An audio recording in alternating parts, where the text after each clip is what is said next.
Hello, Global Theater. My name is Gerry Fialka. Today is January 17, 2025.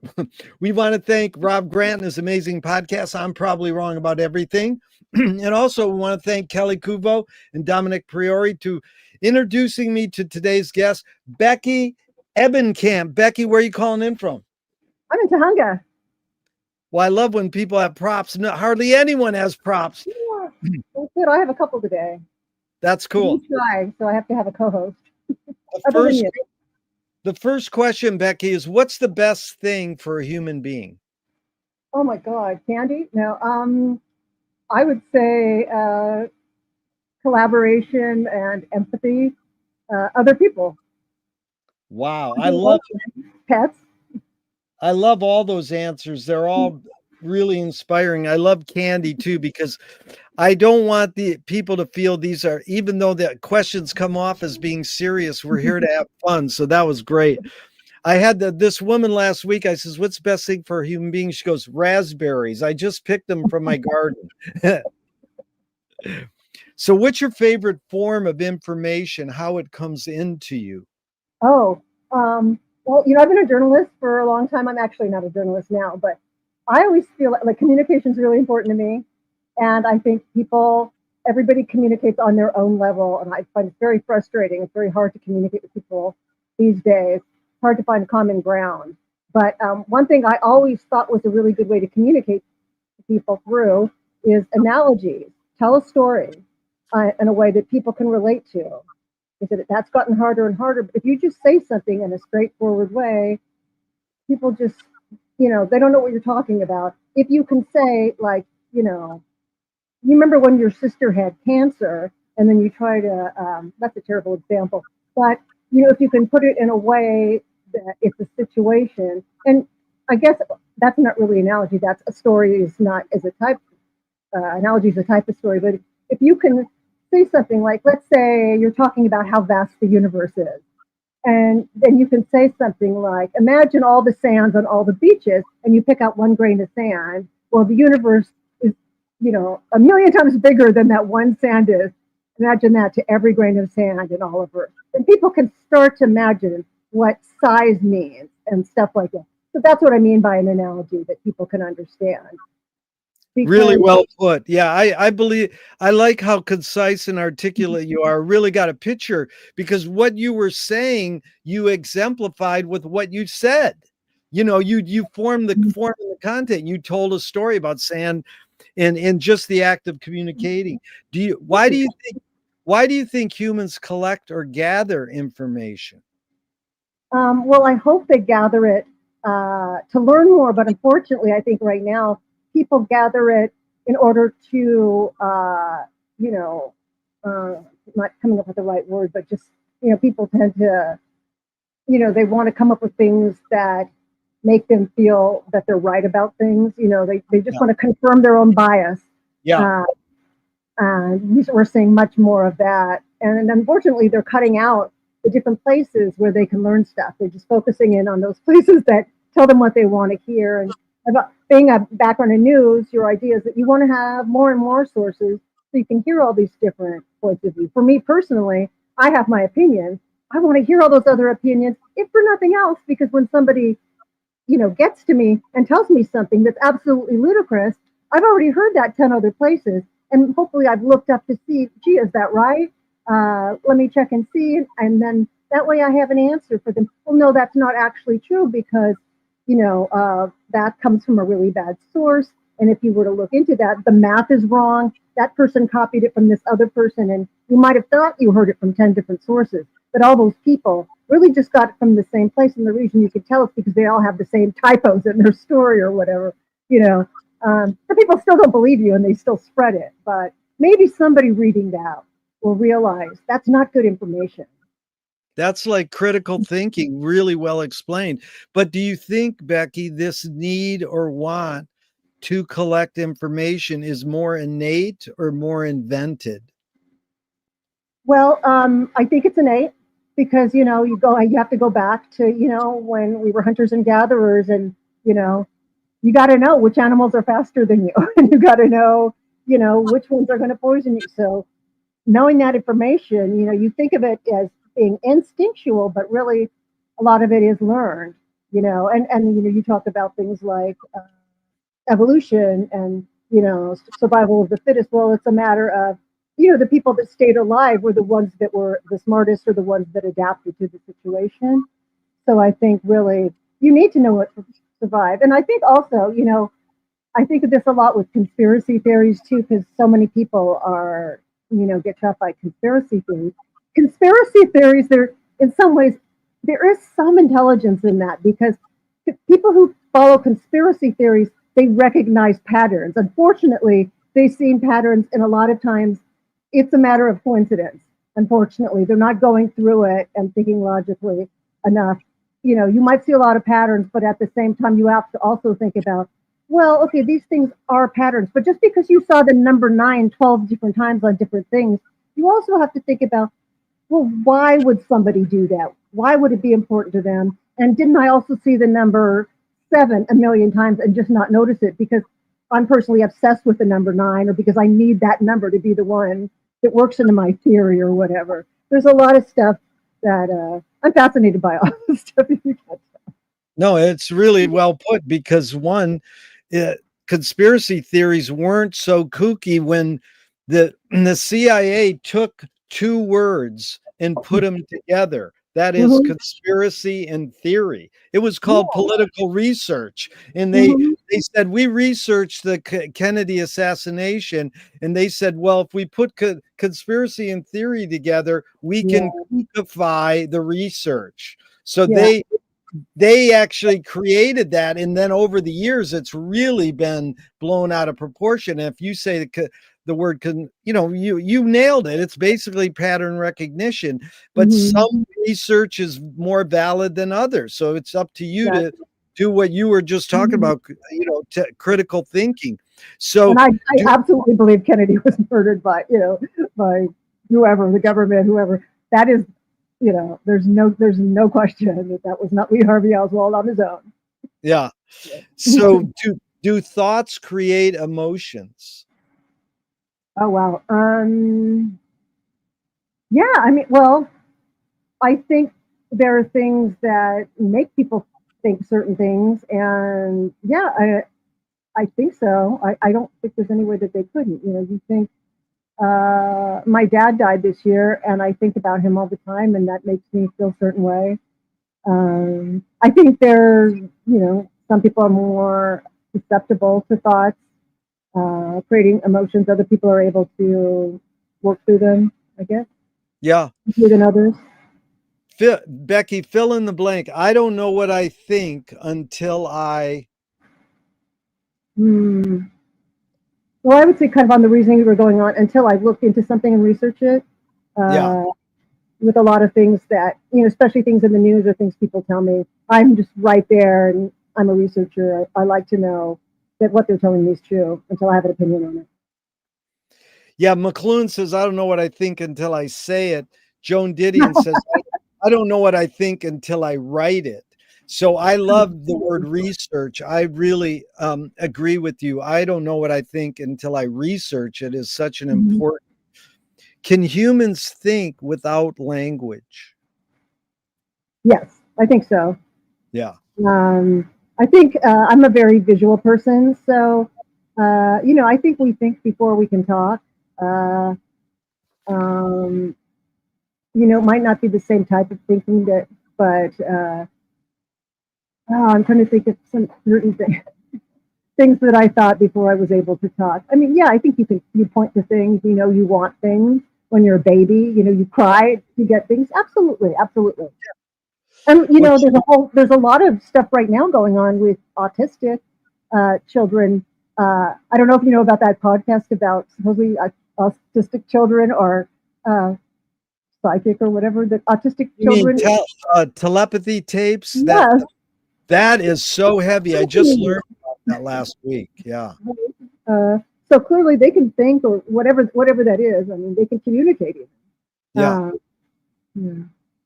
Chomsky says the language is not just words, it's a culture, a tradition, a unification of community, a whole history that creates what a community is. What do you do when language doesn't work? When language breaks down, what do you do? Well, with that definition, I don't think you don't have community, you don't have society. I think we're getting really close to it right now, because I don't know. It's so hard to communicate with people. It's so hard to reason with people. Um, God, I mean, 20 years ago, I was complaining. You know, I think even almost before Bush got into office, that like our schools, like they're not teaching critical thinking and reasoning, and that's the most important thing. I mean, it's bad enough, to not teaching math and reading or whatever, but if you can't reason, people don't know the difference between opinion, what an opinion and a fact is. Uh, that's really scary because I've had so many people say, like, you can tell them something that is finite, and you can say two plus two equals four, and they'll say, well, that's just your opinion. If you don't know that that isn't an opinion, then I can't help you. I can't teach you anything. Yeah. And yeah, it's really hard to have a working society. It's really scary, like the cult-like behavior that's going on right now, and that so many people have fallen for. I mean, like I was saying, my dad just died. My mom is still alive, but they're full on MAGA, and they are both college graduate. My dad was a doctor. He was a pharmacist, a nuclear pharmacist. So there's definitely a few degrees involved there, and I don't know how he fell for this. USC professor, and it's like, did they put something in their water? I just don't understand how someone can believe that this man, can watch somebody. It's like how you can see somebody with the actions that man has and believe the words that come out of his mouth. Like that's a real, you know, disconnect for me. It's Uh, it's a big disconnect for many of us. It's amazing. I So hate that word, but yeah, it's scaring but me. I mean, it's startling, and we're like, really? We're sort of like shocked in Mm-hmm. so many ways. No, But I I get mean, it. you're you're um Yeah. just your general observations of humans. Are we Mhm. more thinking beings or more feeling beings? Oh, I think we're reacting, feeling. I mean, that's from the language people use a lot of the time. I think it's just feeling. It's Yeah, what I like, what feels good, what sounds good, what tastes good. That people are just kind of driven by emotions more their mind, than their mind. yeah. And obviously, the best person is probably somewhere in the middle. You can't be all thinking. You have these people who don't care. Then you go and you work for Rand or whatever. You don't care if you're killing people. So you need a little bit Amazing. of. These are two questions from Alan Turing in the 50s. Oh, I love One, you. one, is it thinking a function of the soul? I don't know if I believe in the soul, but whatever makes you. I mean, I don't know. Well, let me ask you this: do you think creativity, that kind of comes from the soul? Do you think that? I mean, that's what I think of myself as being very left brain, right brain. I just think of that as being different parts of the brain. Because I'm, I like to think I'm not a creative. I'm not a artist or whatever. But I like to think I'm artistic and that I'm creative.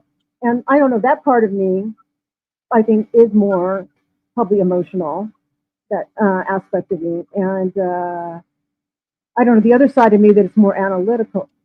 If we were to call the right side more of the soul type features, I guess, of the brain. Um, but the other side that's more analytical and more cost function analysis and all that kind of stuff, where you're just concerning the numbers and stuff. I don't know if I really answered your question. So that's No, why I you think did. It's like how you integrate left and right brain. yeah.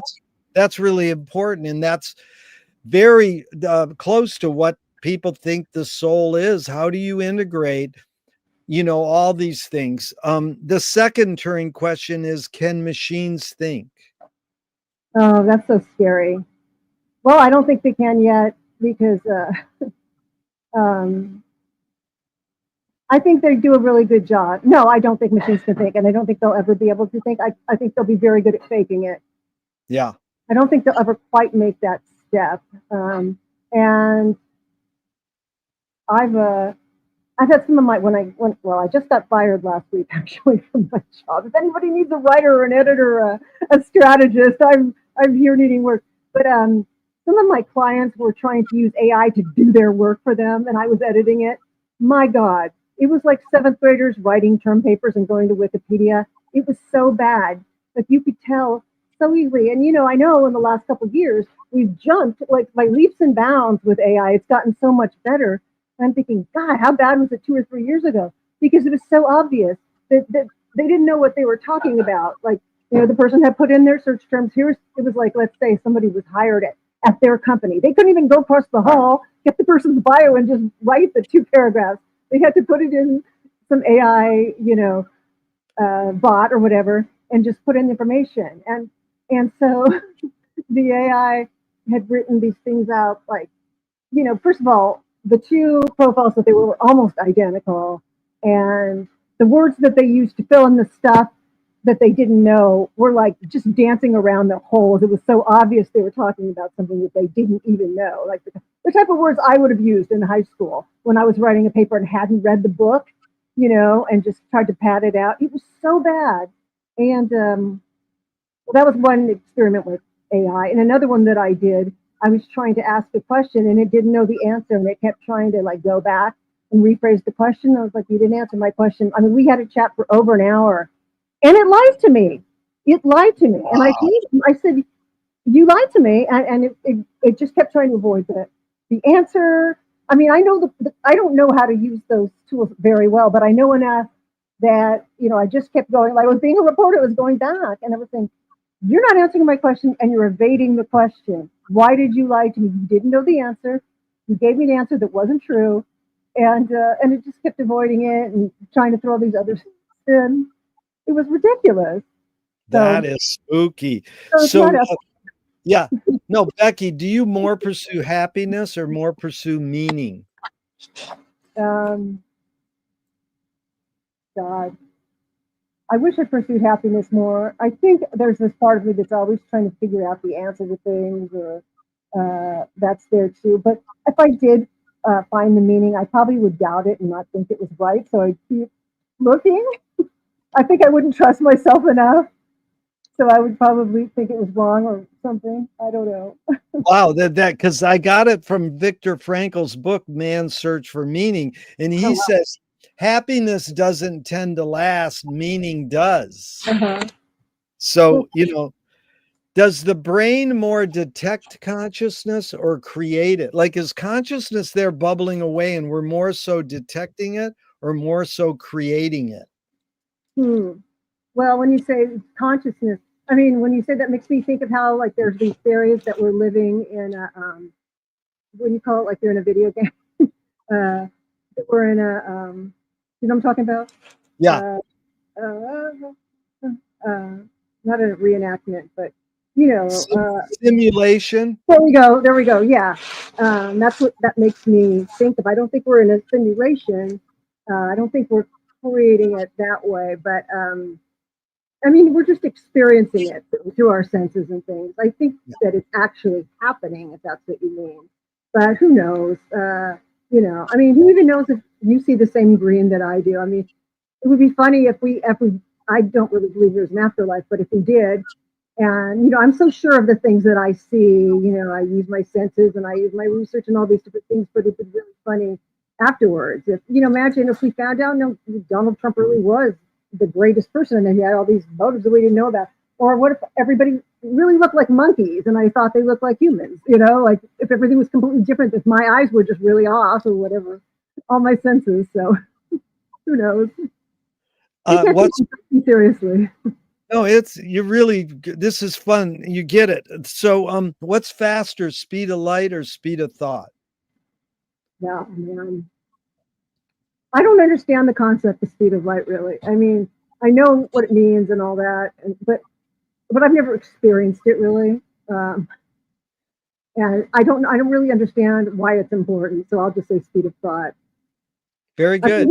I feel this the speed of thought could be more important if it actually worked. If people got smart fast. But it seems like it takes a really long time to convince people that something that's right in front of them is true or correct. You know. Well, here's Audre Lorde, the poet. She said, "You can't dismantle the master's house using the master's tools." Her colleague Yvonne Rainer said, "Oh, you can if you expose the tools. What new tool do you suggest?" Well, I don't understand what that means. Why you couldn't use the master's tool? If you used a screwdriver, you could just use it backwards, right? Can't you just use his tool? Right. A But backwardsinator then is my tool. that is good. Like that, you invented a new tool. That's good, because I wanted to say, you put the questions in the context you want. Really, what I'm asking is, what tool do you most gravitate towards? What tool do you most use? And then you can put in context of dismantling the master's house, and you can add the word new. But I mean, you nailed it. It's like, if you reverse what tools do, it might work, and help. Well, this tool by Ronco. What new toy do you suggest? And just completely separate. Let's see. Oh man, I love toys. So oh man, I want to fly. So it would have to be something with flying. Nice. Something that you could bounce and fly, maybe like a bouncy toy that you could take off and then fly, but would never have a fear of crashing. You have a great imagination. It made me, saying I want to fly made me remember when I was a kid, we would watch Peter Pan on TV, and it gave us this realization that, oh, humans can fly. And even though we knew there was a string that was holding, her flying through the room, it was just this idea. Yeah. So what do you worry about? A lot of the songs I play that I really like from the 60s are about flying. Yeah. In a way, windy, like all these, you can fly, all these songs are, it's a sense of freedom that we don't have. Yeah, we're going to get into music. I can't wait, because you just mentioned, Wendy was written by a woman, and most people don't know that because the associations are all guys. Yeah. And that's such a heavy song. I love that song. So what do you worry about when you go to bed at night? Dying. Yeah. That's my biggest fear, but I'm afraid of grasshoppers and really stupid, irrational things too, Grasshoppers and dying. That's pretty good. In fact, good. We were talking about, like, can you think or whatever, before talking, that was like my earliest dreams. I remember being at, like, before I could speak, being at playgrounds and plagues of grasshoppers everywhere. Yeah. I've always been terrified of them. Something about the way the legs are, like, I don't like them. Well, you must have ESP because you're anticipating a question coming up soon. But this is Marshall McLuhan learned from the poet Ezra Pound that artists are the antenna of the race. They're broadcasting and detecting the hidden psychic effects of our inventions, so we might learn how to cope with what we don't like about our inventions. So, Becky, I asked you the question Marshall probed his whole career. Why do we ignore the hidden psychic effects of our inventions, even though the artists are broadcasting them to us? Money. Because, the people that are making them, they just want people to invest in them. There's a lot of goes into research. I mean, I've written about marketing for 30 years, and, if something goes into R&D, they do not want anybody saying no. They want focus groups to say yes, yes, yes. This is the greatest thing ever. That is so heavy because, in Venice, California, and Santa Monica right now, we're overrun by Waymos, driverless cars, because they're using our neighborhood as test markets. And I'm like, dude, if you're going to do that, why aren't you taking elders to their hospital? You're testing these inventions in our neighborhood. Well, use use our neighborhood, take homeless people to shelters or elders to their hospital appointments. Don't just drive around with driverless cars to test them. Clogging traffic and getting in wrecks. It is spooky. And the spookiest is one friend actually took a Waymo and it got stuck in the middle of an intersection. So he had a call on the cell, the car I'm in is stuck. And they said, well, okay, we're working on it. And he panicked and he couldn't get out. They lock you in. Oh my God. Oh my God. And guess what? They already lock us in airplanes. We don't even realize. You can't just open, So Becky, do artists have moral obligation? Well, yeah, I mean, I think everybody has moral obligation. I mean, to an extent, they shouldn't kill people for their work. Whatever those beatnik movies where people were having dead bodies in their art. But I mean, I don't think they have to baby, their audiences. And, you can make artwork about, abortion and topics that are sensitive. You don't have to, I don't think, be super, super careful, but you should be moral in terms of, I think, not breaking the law in serious ways. Yeah. Are you more afraid of old ideas or more afraid of new ideas? Oh God. Well, I would normally say old ideas because especially, well, they're becoming new again. But now with AI, I'm a little scared of new ideas. Normally, I think new ideas are great, but because I think especially when you have stupid people running things that don't understand. What's really strange is, like maybe 5-10 years ago, Elon Musk was one of the people who was actually saying, hey, we got to watch out for this AI stuff, because he understood the ramifications for it somehow. And now he's gotten dumber. Yeah. And he's like, yeah, let's put chips in our brain. Yeah. No, I don't like that. So you anticipated this question, Becky. What can you conjure up your earliest memory ever, or one of them? Well, yeah, I remember the grasshoppers. I remember going, I think, well, one thing I do remember, this isn't that young really, but I remember when my sister was born, going to the hospital to see her, being out on a ledge. And she was born at Bellflower Hospital in Long Beach, and that had a ledge outside. And so I was 2.5 then. That's not terribly young. Dominic claims he remembers being 1 year old. Wow. Yeah. No, it's heavy. Well, do you think memory is more a curse or more a blessing? I guess it depends on your life, unfortunately. I think, I don't know. With some people, their memory, they're protected from really bad memory. The memory can do things. If you have really bad trauma, you can actually forget things. But, I've always really loved, when I was a kid, I was really proud of the fact that I had a great memory.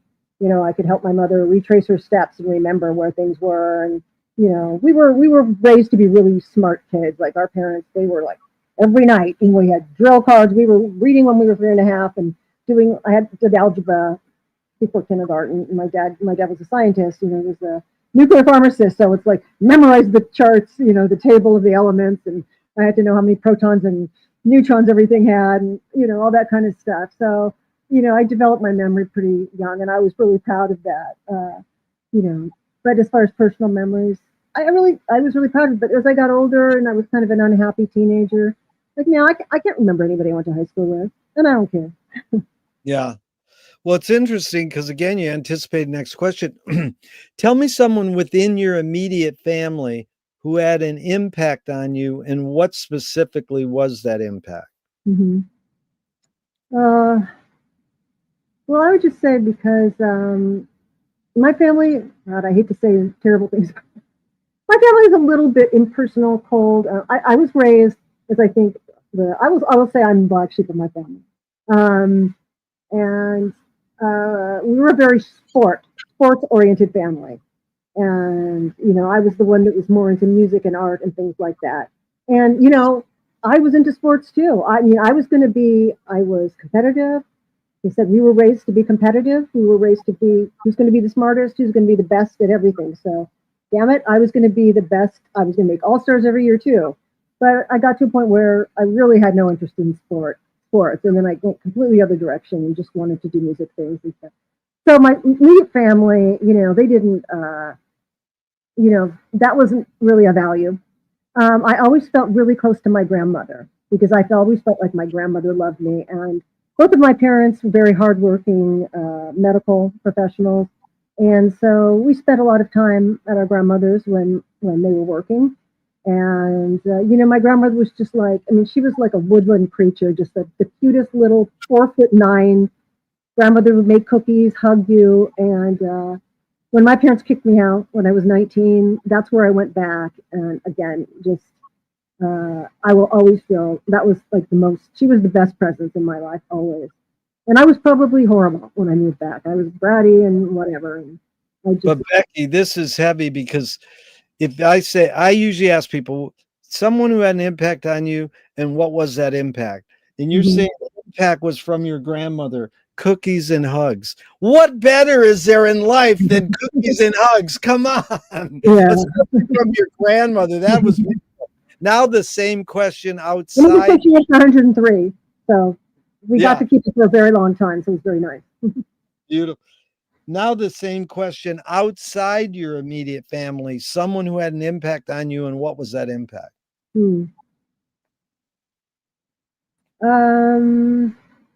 I'll say somebody career-wise who, even though I only spent a little while with him, had an impact, which is one of my professors, and he just died last year, like my father. His name was Len Sellers, and he was a journalism professor at San Francisco State, and he was quite a character. I mean, you knew about him before you went to the school. I lived in Southern California, went to San Francisco State for journalism, and I heard before school, like, don't take Len Sellers for journalism because his goal is to get people out of the department. He doesn't want journalists to. And what do you mean? And, if you know about that movie, The Paper Chase, it's about a law school, that professor, and he's like, look to the left and look to the right because only one of you is going to be here, at the end of the semester. And his idea was like, I don't want anybody to be a journalist who doesn't really want to be it and who isn't really good at it. And for me, I mean, I just wanted to get a degree. When I went to school, I was 26 years old. I dropped out of college a few times. I'd been working, and I knew this was my last chance. I got some scholarships, and I was like, I'm going to make a run for it. I'm going to get a degree. I didn't even care what I got it in. Some people had said, you're a good writer. Here's some money. Go write. And I was like, whatever. And this guy got me, he lit a fire under my ass. And again, the person that was competitive, I was told that he's really hard on you. He reads your homework and he makes fun of it. It was like Don Rickles every day when he went to the class. I heard he lit someone's homework on fire once.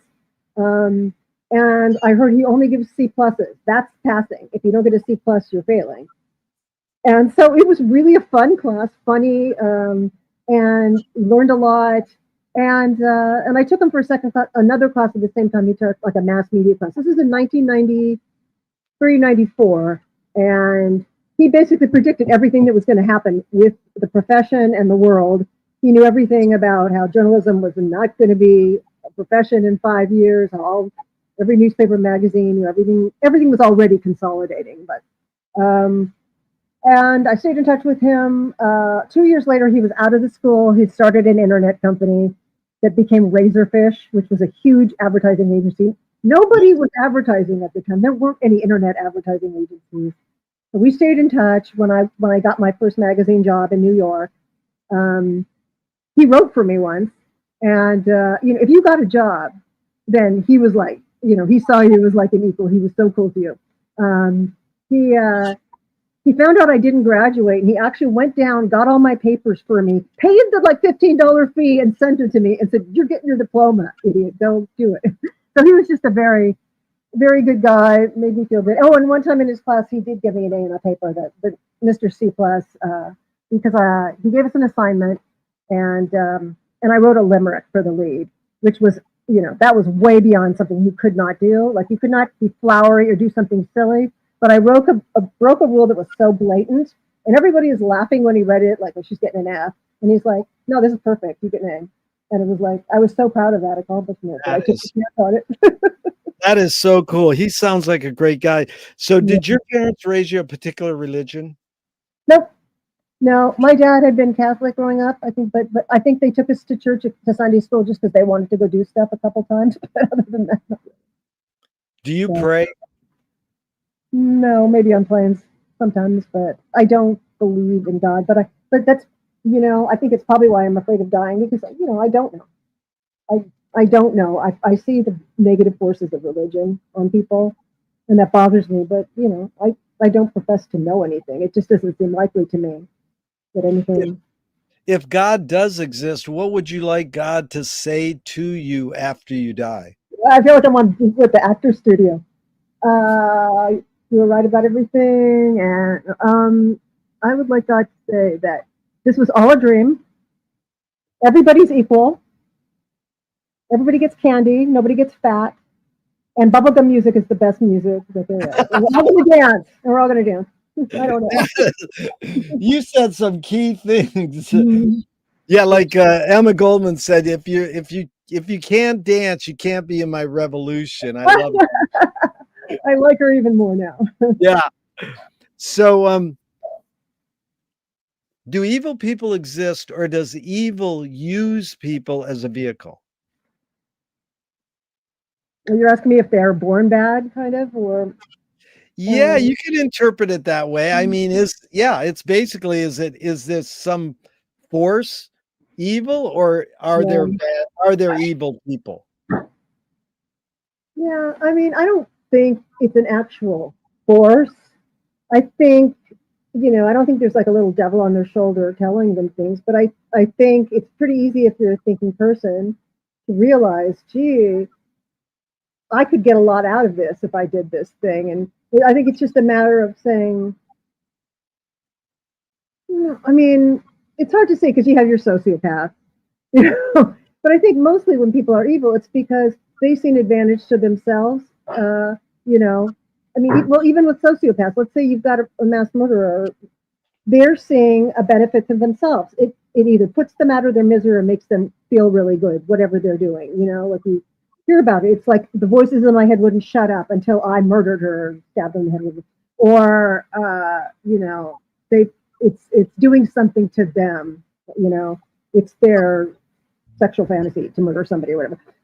And I think maybe people who do horrible things in terms of making others suffer, they're just able to see it as, they see the cost benefit analysis to themselves or their people or whatever they're doing, and they're able to shut that out. Again, that also that's sort of a sociopathic thing.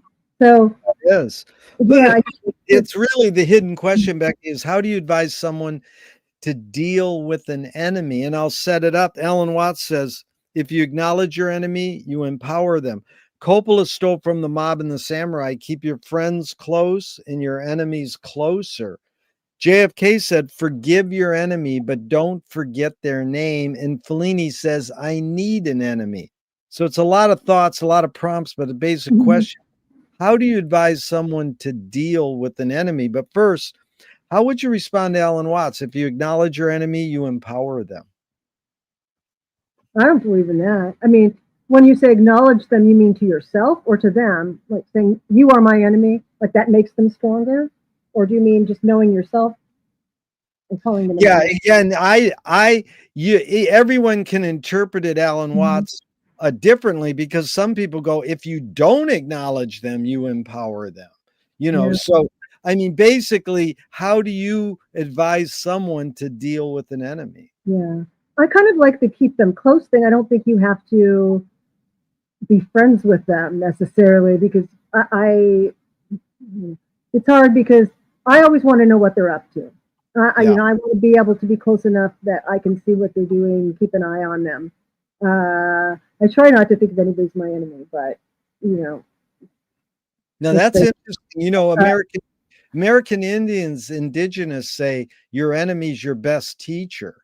So if you saying you're close, you're trying to say, hey, I don't want to totally ignore and push them and run away because there's something going on here I should learn, seems. Right.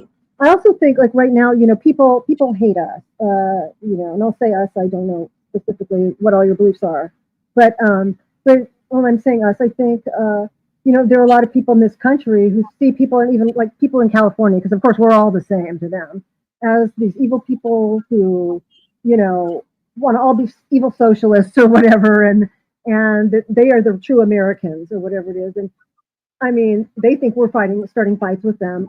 I don't feel like I'm starting fights with them.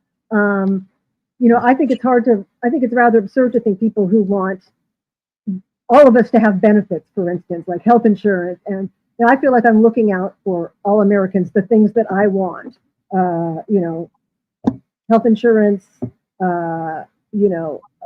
just all the range of things I'm looking for, which they would consider socialism. I think that's good for the middle class.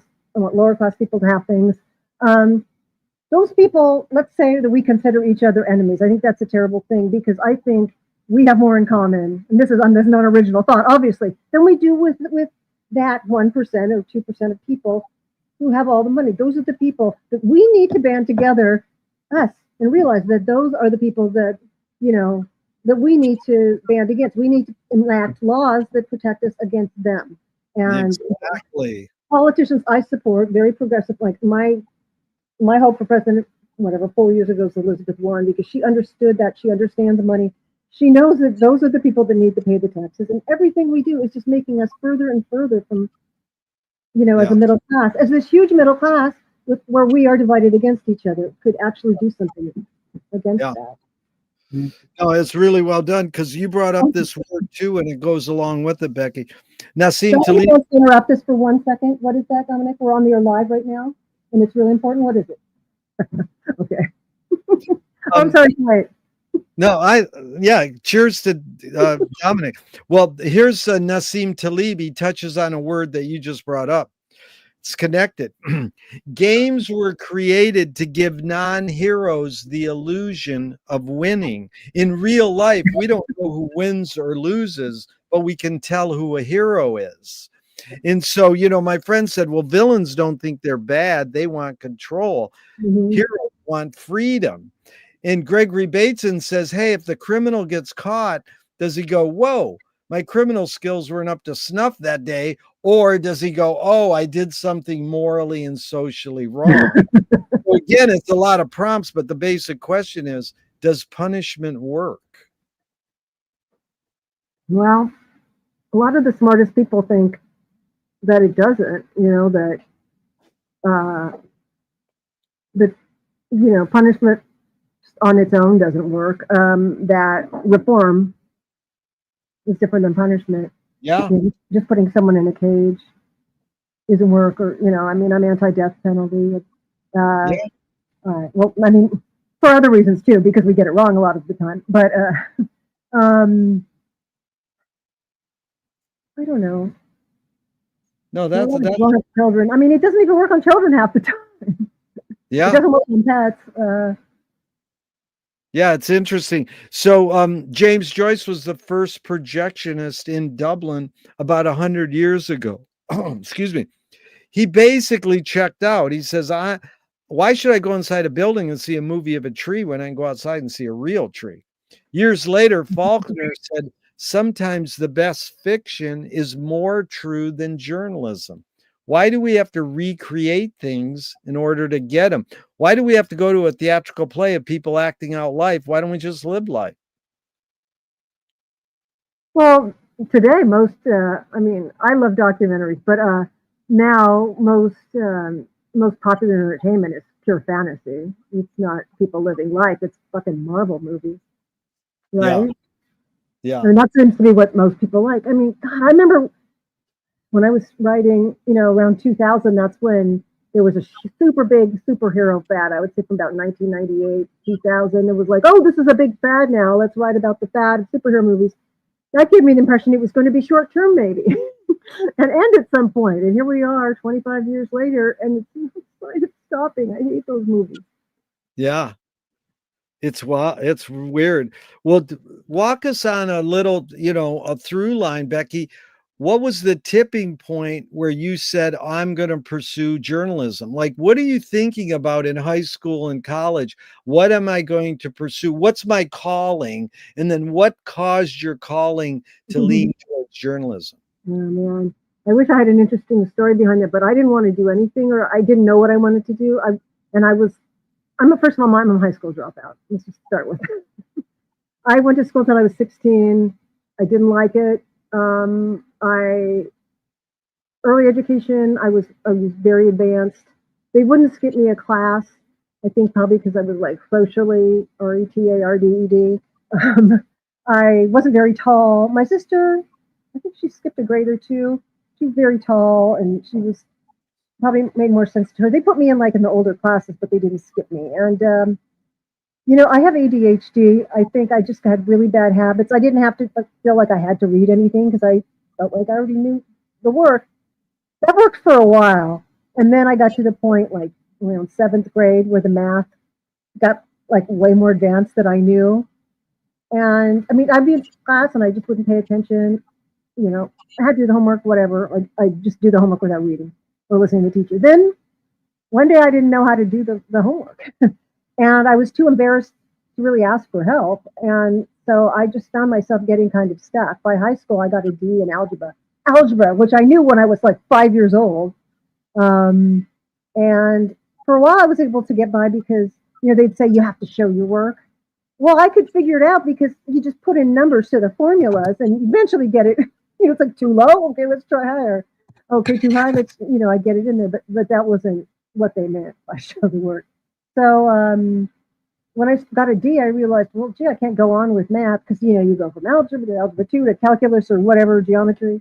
So I was not doing well there, and I just really didn't like school. So I found out you could take this GED. So as soon as I was 16, I was like, bing, out of there. I worked for a little while, and then by the time I was 18, enough people had told me, well, you're really going to like college. It's a lot different. You'll like college. And I did. I think when I went to college, it was like, gee, I think I'll just take a little bit of everything. Like no one really told me, like you need to like focus more and pick a major.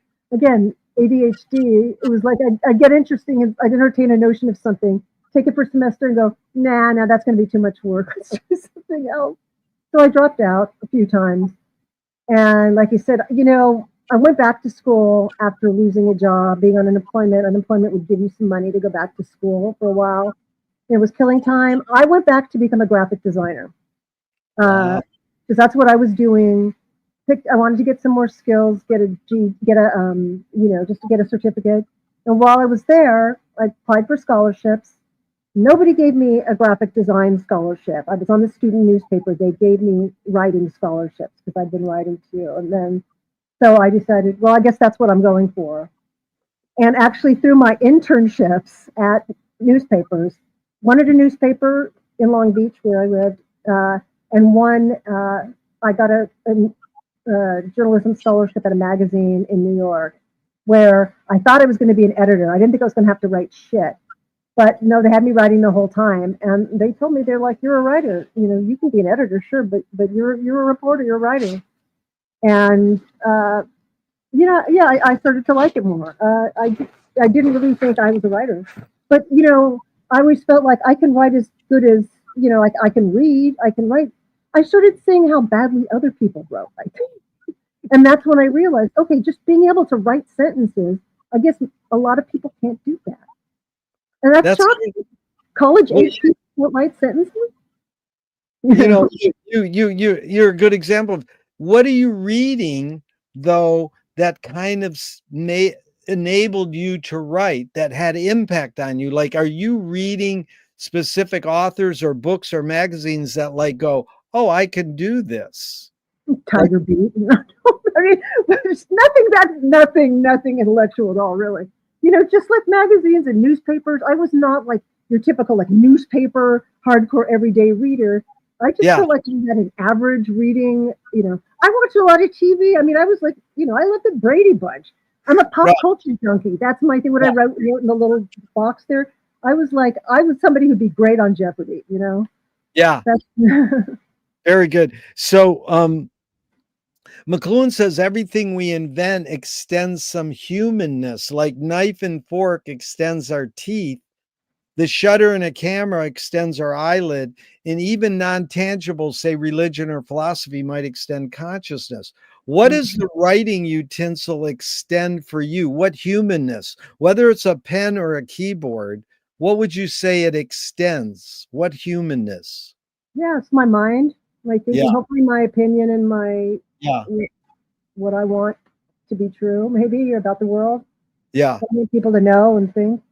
Hopefully that their beliefs, if I feel their beliefs are wrong about people or about, you know, prejudice. That, and a screenwriting teacher told me great art is when you can clearly see the intention of the maker. Kubrick says the opposite. Great art is when you can clearly not see the intention of the maker. What role does intention play when you're writing? What in your creative process writing, what role does intention play? Well, most of the writing I did was news. Actually, well, I did some feature writing. I mean, I don't want it to be obvious. Let me say this. I want people to get the point of what I'm trying to say, but I don't want it to be like, I am reading a news story, you know. I want it to have enough of a flow to it. Um, Here's the thing with news writing, you know, it's, you can go over people's head. I don't like writing that is, what's the word, where it's too collegiate and it's, you can tell the person's trying to impress you with their big words. That's Yeah, bullshit. I'm punk rock background. You know, I don't want anybody that's trying to show me that they're smarter than me. I yeah, hate that. Elitism or whatever. I also don't want it to be really dumbed down. We're like Coca-Cola, a leading brand of soda, which is, I have editors do stuff like that to my work because I wrote about advertising and stuff like that. It's like I like to find the happy medium where everyone could read my story and not feel that it's like too, you know, too over their head or too patronizing to them. That's the happy medium in writing for a broad audience. And I think that's a little bit of an art because, you know, you have people who aren't going to really maybe understand if the story is about something that's an issue. Like, let's say it's about technology or something. So you have to kind of know enough to be able to talk to everybody. yeah. And then Duchamp said there's no art without an audience. How much are you thinking of your reader when you're writing? Oh, 100%. Yeah, Yeah. I mean, when I'm interviewing, the whole thing. I mean, when I used to interview people, it was to me it was like method acting. A lot of times I didn't know anything about it. What the subject was, I loved to just go in and immerse myself, ask stupid questions, whatever, to get just the most information, and then to like regurgitate that to people. now you're on the coolest show or station in the world, Mhm. WFMU. I mean, they're almost as great or as Reverend Dan, Music for Nimrod. It's my favorite radio show in the world. But I'm a total Radiohead, and I love Mhm. that you're a DJ and you have a show called Bubblegum OD. How cool is that? I Mhm. mean, one of your colleagues, we had a show of her. Yeah, look at that. You see? We had a show of the history of bubblegum rock videos once at Sponto Gallery in Venice, you know, with your colleague. What's her name? Anyways, I love I it. was actually, I was with her. I did it. Yeah. And so tell me what drew you to being a DJ and picking that genre? Mhm. Well, I've always had records and love records, and you know, I did a lot of thrift store shopping when I was younger. I still do if I can find time for it. But you know, I also I'm like I said, very physically oriented. I love design, so I always just a lot of times just bought records because I liked the covers. They're funny or interesting. So I got a lot of good records early on because of that. And when I lived in New York, uh, I moved there in like 1996, and this kind of lounge music craze was going on, and I Yeah. had a lot of friends that were DJing that. And so we had a club every week we'd go to. And after a while, I kind of felt like, gee, you know, I wish I could DJ at this club because I go all the time and everybody I know is a DJ. And then, you know, and I had a lot of those kind of records too, but I kind of collected the more funny ones. And so I was looking for something that I could do that would fit into their night, but that was a little different, you know, and because I collect a little bit of everything, but I was like, what do I have that nobody else has? And I had always liked bubblegum. You know, in the 80s, I was in a garage band, like a lot of people, like a really LA, like I was a like a real 60s style three chord, Gloria playing type garage band. And so I think there's some overlap with bubblegum and garage. It's pretty easy music, simple. There's one band, Ohio Express, which I think the singer, Joey Levine, sounds very much like a garage singer. It's just very nasally, you know. So I'd always liked bubblegum. It has that snotty kind of feel to it, and it's childish. So I had a lot of bubblegum records, and I decided I think that's going to be the thing that I go with. It's also very picked over at the thrift stores and stuff. Nobody buys it because it's baby music and people hate it. And I love that idea that I could champion something that was sort of not liked. And so I started buying more and more and more stuff. And before long, I had a lot of good stuff and also a lot of records. I also really like cover songs. I love when, you buy like some easy listening record and it's cover songs of pop songs of the day. And sure, all those bubblegum songs were covered as well as the pop songs. So, I have a lot of versions of songs on that kind of stuff. So that's how I started with that. And so I did a night where I played all that stuff in New York. And after that, I just started doing more and more. Yeah, you touched on a lot of my roots. Being raised in Michigan, Question Mark and Mysterians was like the 96 Tears is like my heartbeat. And Tommy James and the Shondells is from Michigan too. That's And right, they're an amazing band. It's too bad the mafia owns their publishing. But before we go on to music, saying lounge music, I was wondering if you ever met Corla Pandit, another one of my heroes. No, I got to see him perform once. Yeah. He played in San Francisco when I lived there at the Bimbos, that really beautiful nightclub. Oh yeah. I wish I did, but no, I didn't get to meet him. Yeah, he's my hero. But what's the function of music? I think there are a lot of different functions of music, but I think it takes us out of our left brain, allows us to reset ourselves, sort of. For me, it's a drug in a way. It helps me, it just always helps me feel better. I feel like, we're obviously getting over a really horrible week or two in LA with the fires. Putting my show together is the most therapeutic thing I can do. And for the radio show for WFMU, I also do a show in LA at dublab.com.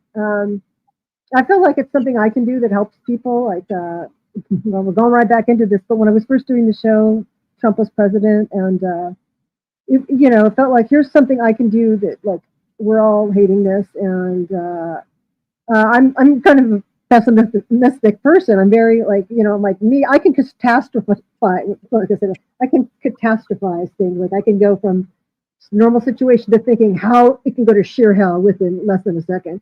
But bubblegum music helps me. It's like this other side of me that is like the most positive thing. And, it's maybe being a little bit facetious, but I do really, have this other side of my head that's like this pink bubblegum cotton candy world.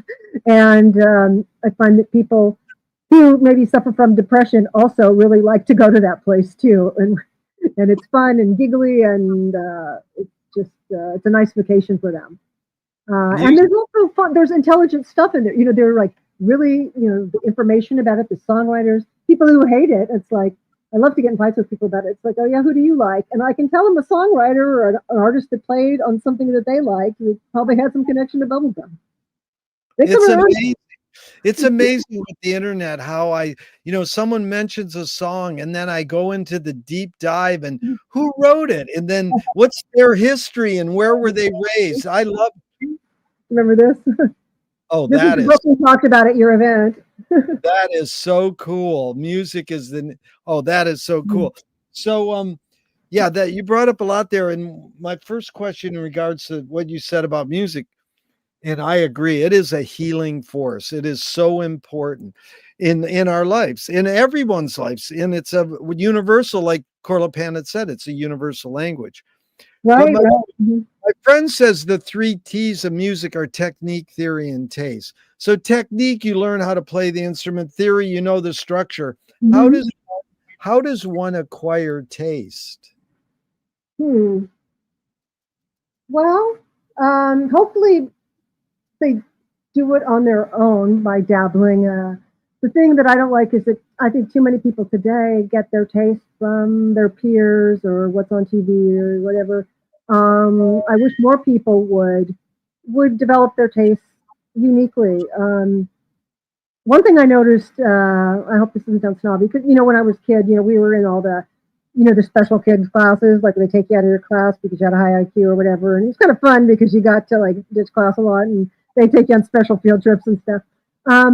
Almost everyone later on that I hooked up in that was like a serious music fiend, who was attracted to, well, let's just say weirdo music, maybe it's punk or maybe it's whatever, Kraftwerk or something.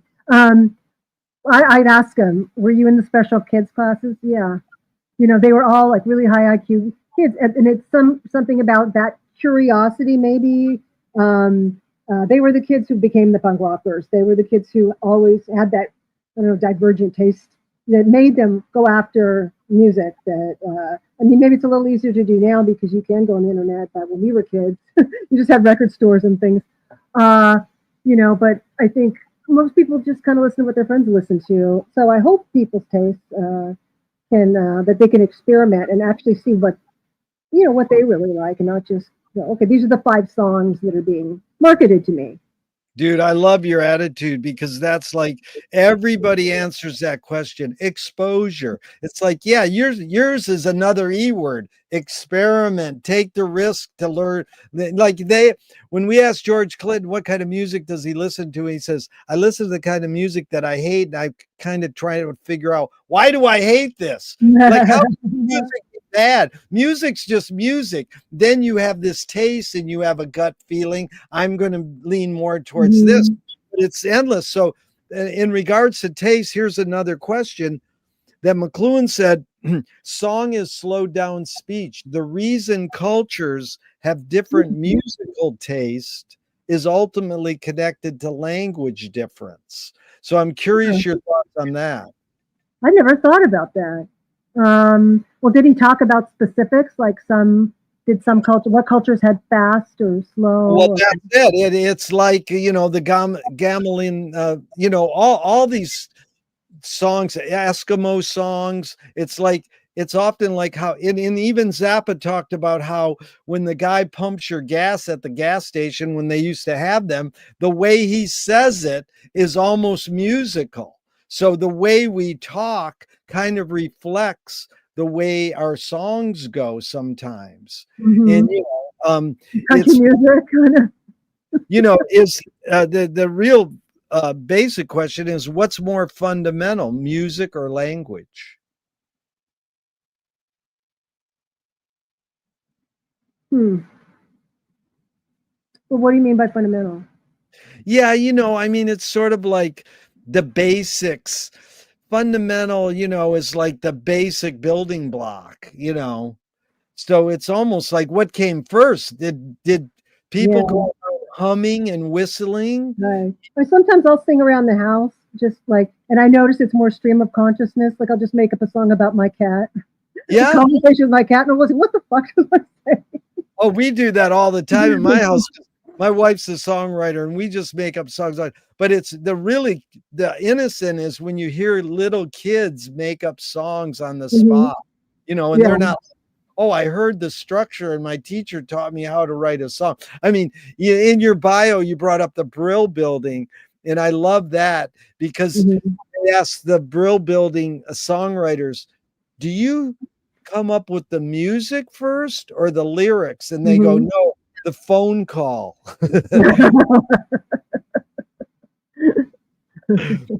Becky, tell me an instrumental that makes you laugh.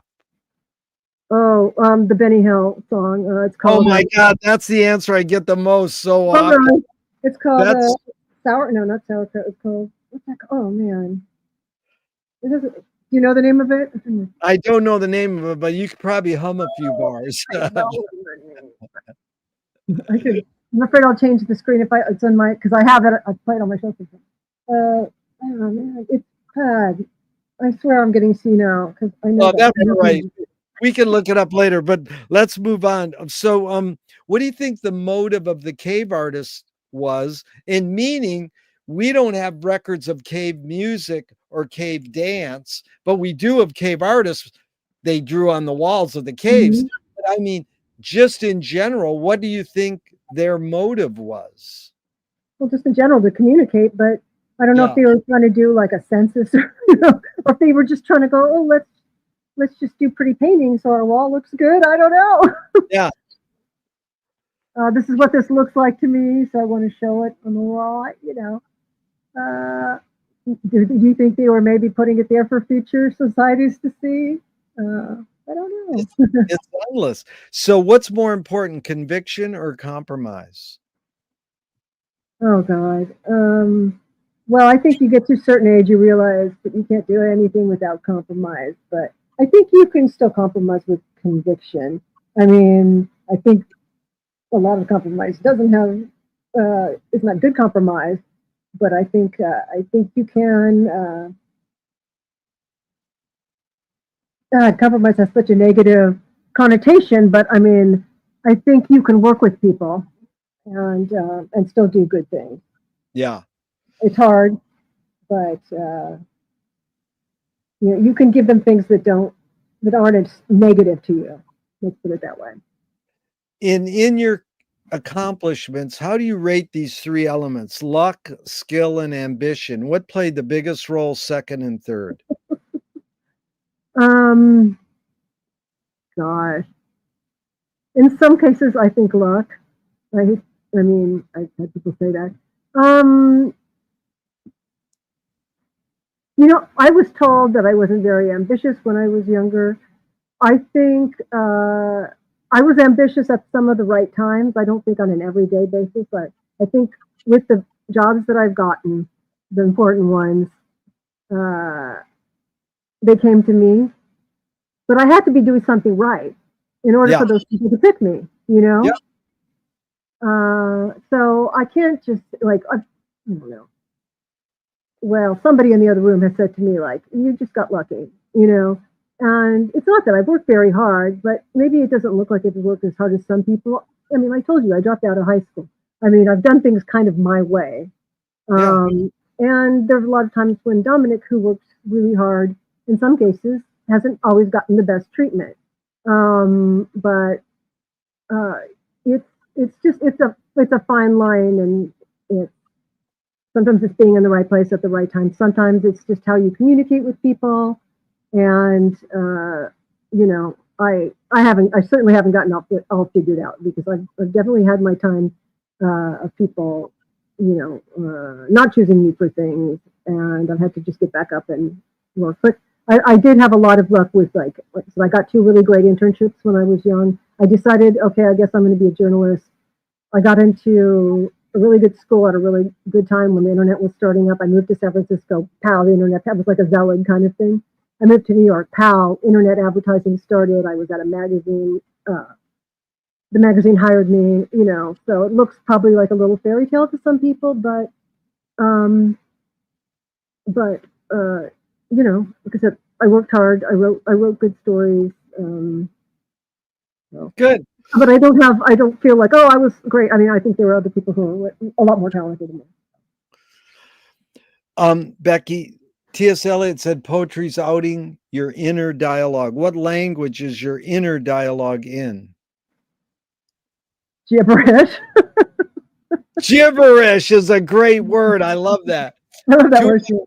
Yeah, two of my film heroes say their mantras: ignore yourself. There's no self-expression. In fact, the jazz pianist Cecil Taylor says, I'm just a vehicle and this stuff just comes through me. So is art making more self-expression or more your vehicle for whatever technologies, cultures, and environments are dominant? Oh, well, I'm not sure what you mean. Like whether my talent just I'm able to adapt it to those technologies. You mean? Well, it's sort of like not you in particular, but just the artists and music makers in the world in general. So, like Missy Elliott, they asked her, where did you learn how to sing? And most people, Black, would say from the church. She says, from car alarms.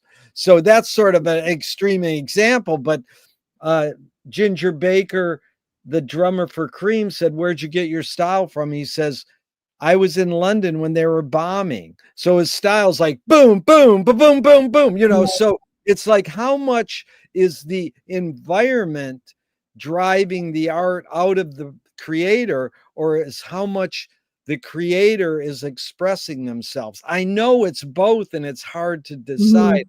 The question's sort of stupid, but is it a little more self-expression or a little more the environment?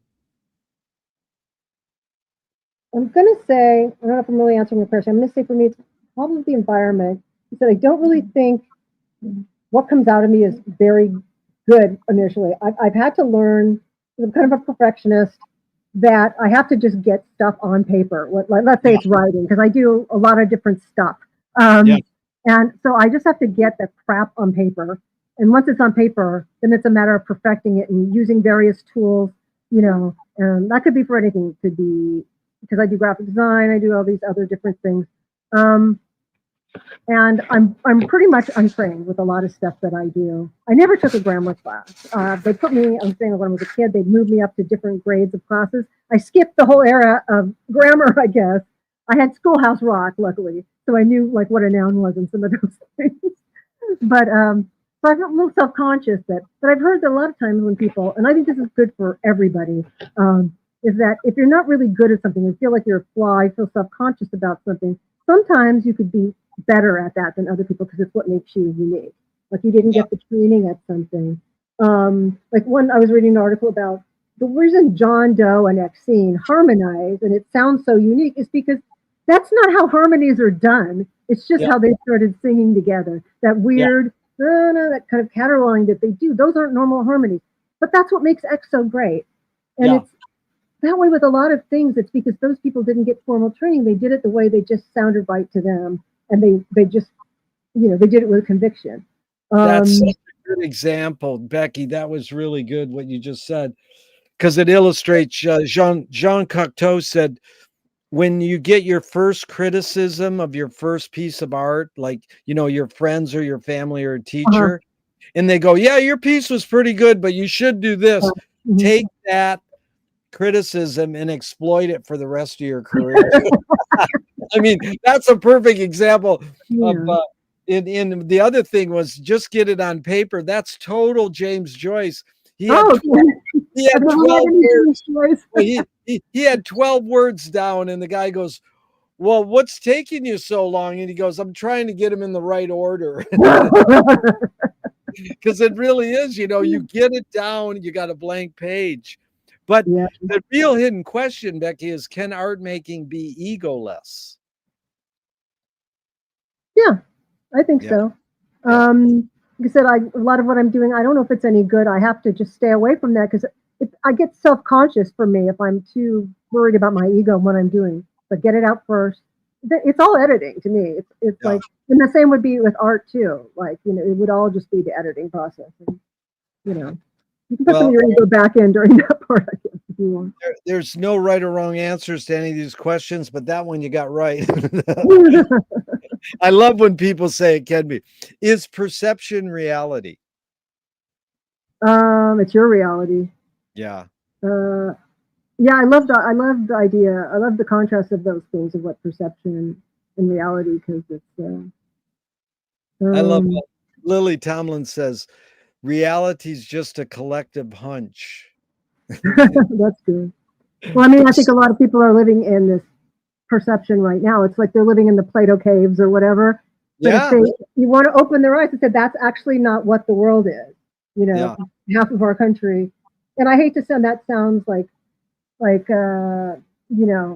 conceited to say like, well, but I know what it is. But it's like there's something you're missing and I think you could be happier. I mean, not happy. I'm happy, but I'm not happy because of you and how I feel like you're treating other people. I think we could all be happy if you saw more of what the world is and wasn't concerned about everybody else's business. I think there's a lot of. Moshe Feldenkrais works with healing and movement. He says it's literally possible to identify a weakness and incorporate it to become a strength, rather than we're normally taught to overcome a weakness. Tell me a weakness you turned into a strength. Well, I took a maligned kind of music that everyone hated, and it's actually really popular now, to the point where I can't find my records that I need. I'm not taking credit for that, but I think I was one of early, the early fans of bubblegum, and me and maybe 5 other people that were collecting it. And then now, when I interview, rock stars or whatever, the cool people are like, yeah, of course I love bubblegum. I still get the people that are like, oh, what is like that, but the cooler people that I interview get it, and they see the connections to other types of music, and realize that it's not just silly music, or at least if it is silly, that it's good silly. And but I've had, I'm trying to think, I've had a lot of injuries lately. I can't say I've enjoyed those or gotten anything good out of them. But I would just say, be different, just being different. Just the things that when I was younger that I probably was embarrassed about, things about the way I looked or was self-conscious about. I've tried to just decide that, if I can't change them, I'm going to make them the thing that, and I've tried, like I'm a consultant sort of, I've done a lot of that. It is always better to take that thing that's different about you and market yourself around that thing. That's the one thing about, now I work somewhat with advertising agencies, is they don't do. You know what they all do?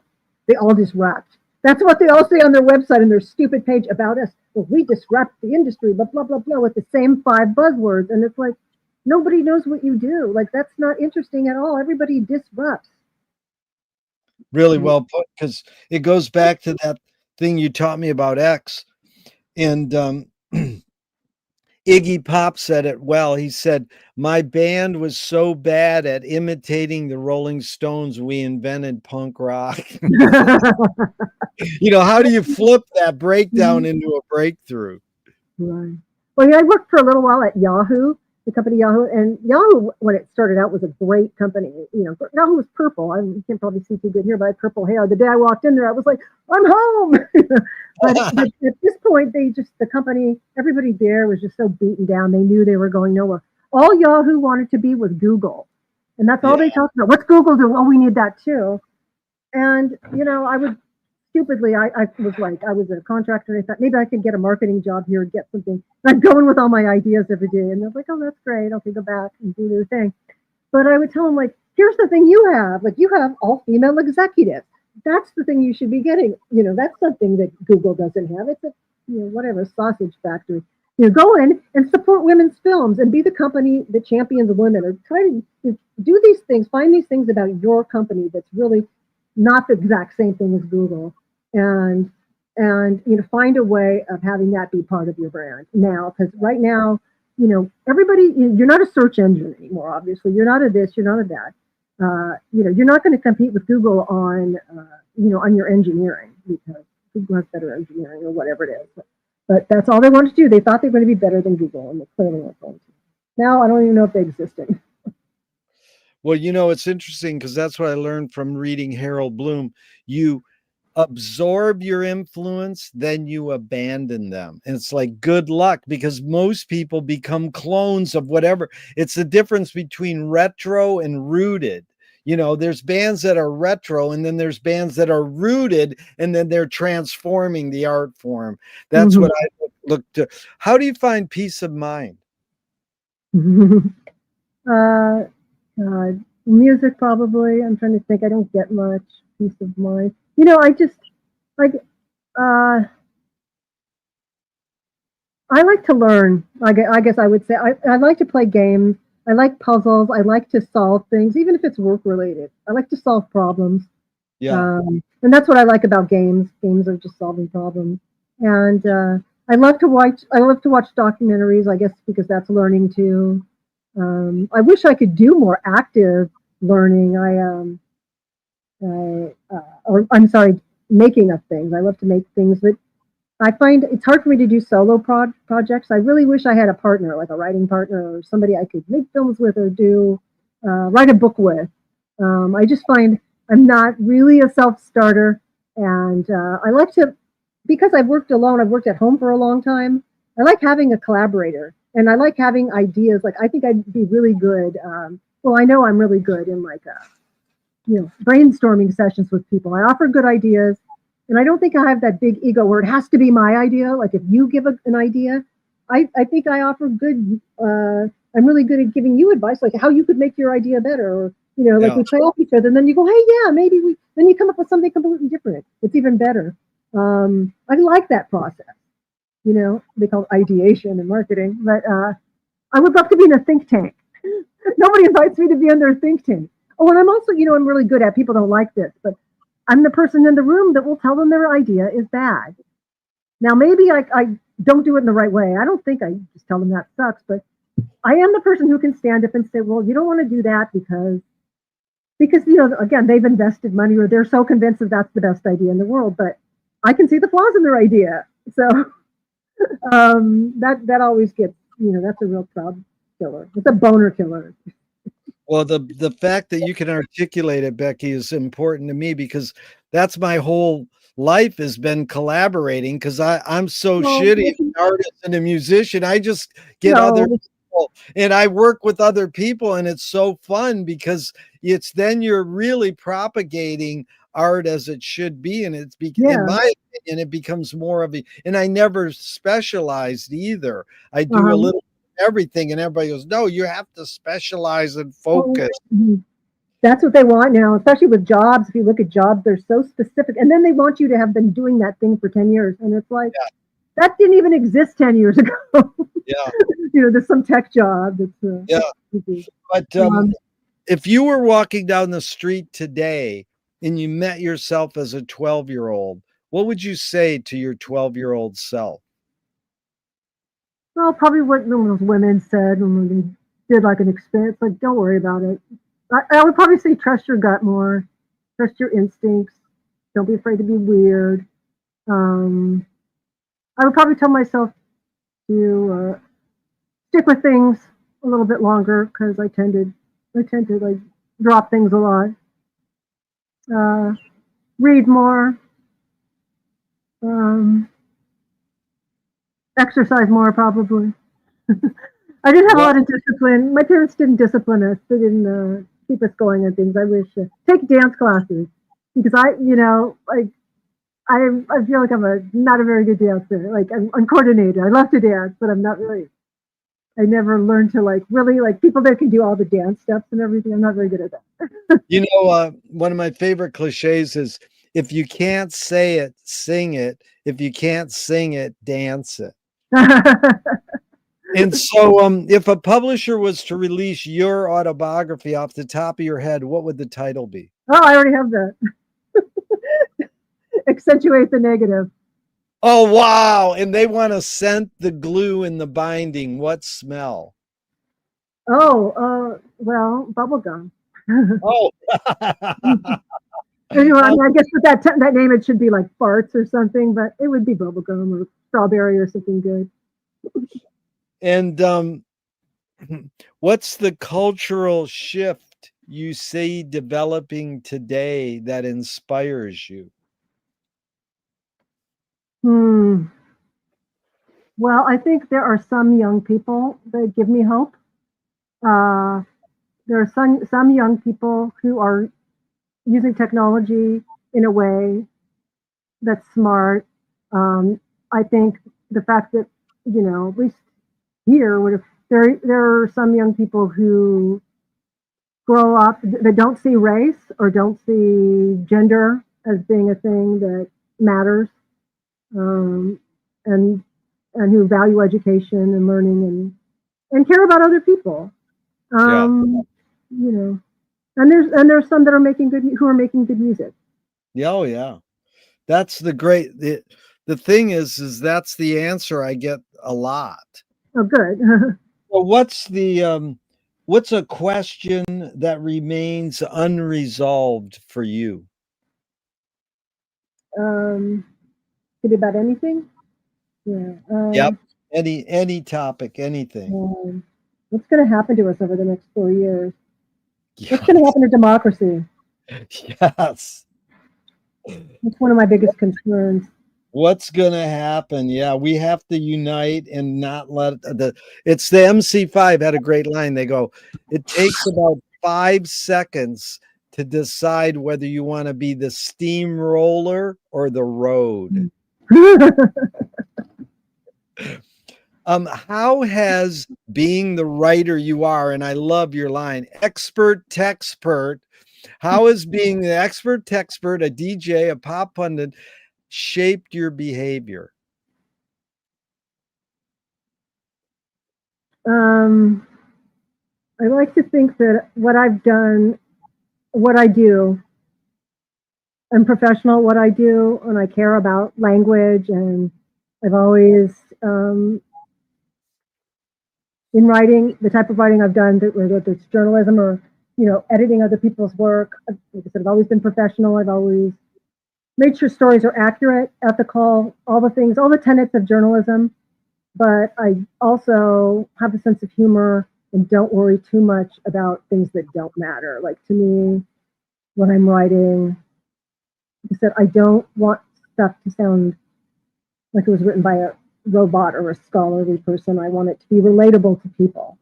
So I think I've been able to inject a bit of personality into stories I've written.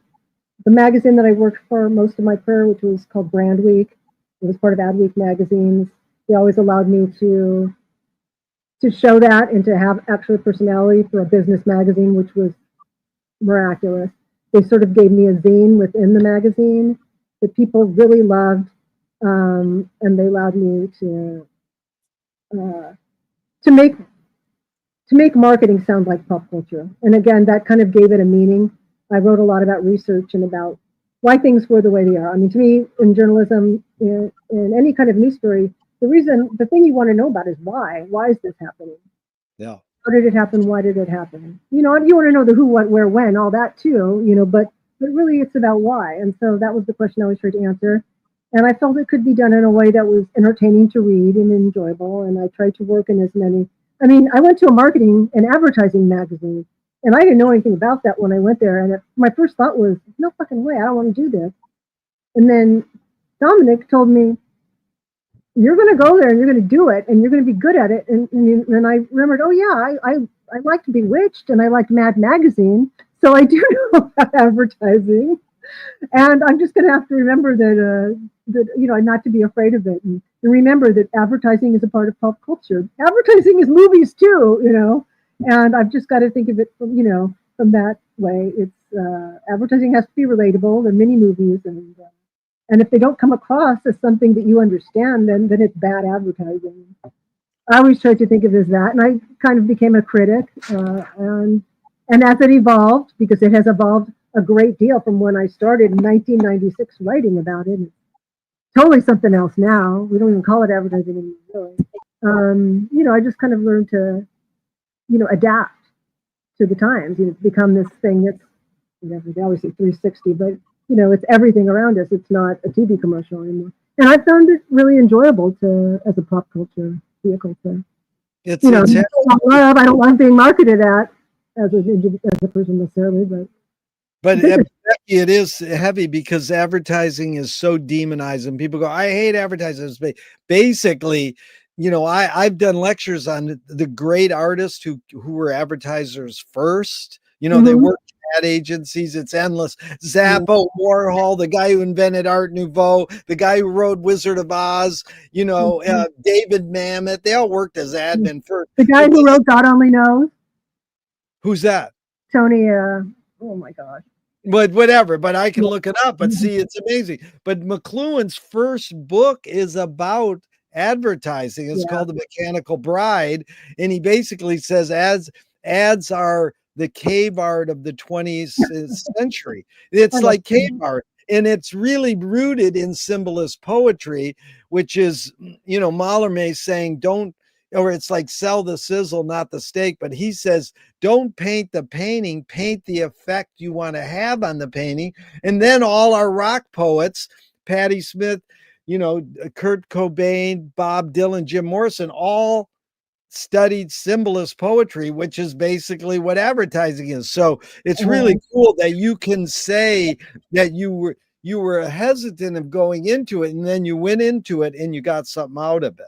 So I really liked how you articulated that well. So I got a couple more and we're out of here, Becky. This has Okay. really been fun, and Yeah, thank me you. too. You have great questions. Oh my God. Thank I you. love Marshall McLuhan. We just watched Meaning is the Message, or I mean, sorry, The Medium is the Message. The other day, I can't remember what we saw. We're like, we haven't seen that in such a long time. Let's watch it. But and You mean that is the most visually compelling yeah. thing ever. And so this is Thornton Wilder in 1928. He said, art is confession, art is the secret told. But art is not only the desire to tell one's secret, it's the desire to tell it and hide it at the same time. You've laid your cards on the table for 90 minutes. I'm not insinuating you haven't already answered this. What's it really all about for you? Oh man.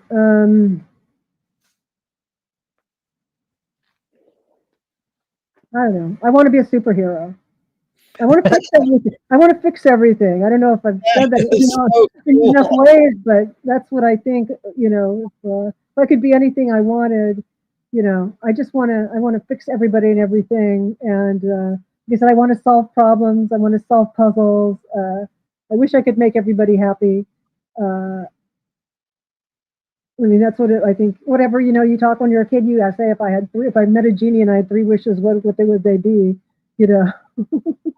You always put that one aside that that I could that I could have Yeah. infinity more wishes or whatever. But I love that. You want to help everybody. It's really beautiful how you answered that. And the last question is, what gives you the most optimism?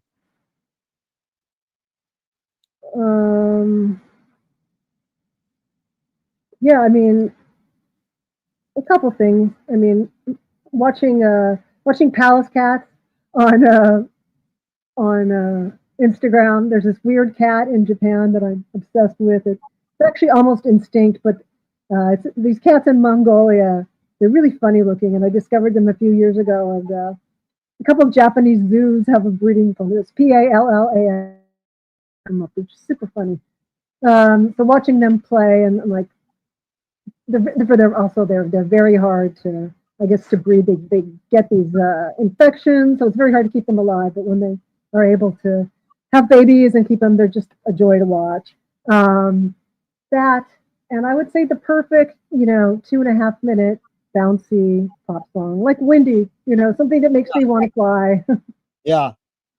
And forget everything. Yeah, it's such a great song. I actually had my flute player play it at we did a tribute to the Beats in Venice. And Zappa and Terry Kirkman from the association had a group together. Right, they went to school together, like out in Ontario somewhere, right? They were called Rent a Beatnik. Oh, right. And I was like, he's from the association. Oh, we got to play a little riff from Windy, because everybody can sing that. But it's funny. Nice yeah. So nice. Well, the funny thing is the first question I asked is what's the best thing for a human being? And Wilhelm Reich said the best thing for a human being is another human being. Exactly what you said, besides candy and collaboration. That was beautiful. And then the last question is what they asked Groucho Marx at the end of his life is what gives you the most optimism? And he said other people. So it's sure been fun spending this time with another person, especially it was you, Becky. Thank you so much for your time and energy. What a blast. Yeah, it's really fun. And hope we meet up again in person. And even though I'm going to hit the end broadcast button, I hope this never ends and we can keep talking forever and ever. Who else can I grab? Well, let's have my little Miss No Man name come back. Oh, yeah. There you go. We'll see you soon, okay? Okay, bye. Thank you. You're welcome. Thank you.